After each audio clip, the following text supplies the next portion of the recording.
Ano po tawag nag-try aw ng Gooey J, lumalabas pang manicure.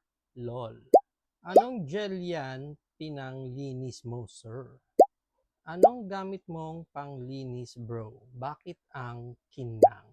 Doon sa mga nagtatanong kung ano yung ginagamit kong panglinis para sa mga collections ko, ito po yung tawag doon. Qingshai Fong Lai Hong Chinese. Hindi ko rin maintindihan. Pero pag tinype nyo ito sa search bar, ilalagay nyo lang is jelly cleaner. Basta dapat nandun yung keyword nyo na gel and cleaner magkasama. Pag tinype nyo yan dyan, either sa Shopee, sa Lazada, or maybe sa Facebook Market na rin, automatic na nalalabas ito mga ganitong klaseng panglinis. Maraming klase nito, nakasubok na rin ako ng iba, pero usually ito na lang talaga yung ganyan ang itsura niyan. Yan ang ino-order ko. Ang iiwasan nyo dyan is yung pag umorder kayo and then super watery.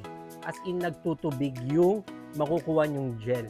Pangit yun. Dapat hindi siya nagtutubig kasi dapat nga gel siya. So dapat malambot siya na ganito. Okay? Kaya mas maganda ang bibilhin ninyo yung talagang medyo sticky talaga yung pagka-gel niya. Yung sakto lang, hindi rin naman yung sobrang lagkit and hindi rin siya dapat watery. Kaya ang maganda, kung bibili kayo nito, pakonti-konti lang din kasi hindi ito talaga pwede pang stock ng matagalan. Again, disposable siya. So once na ginamit mo, make sure na mamamaximize mo yung buong gel para hindi sayang yung bili mo.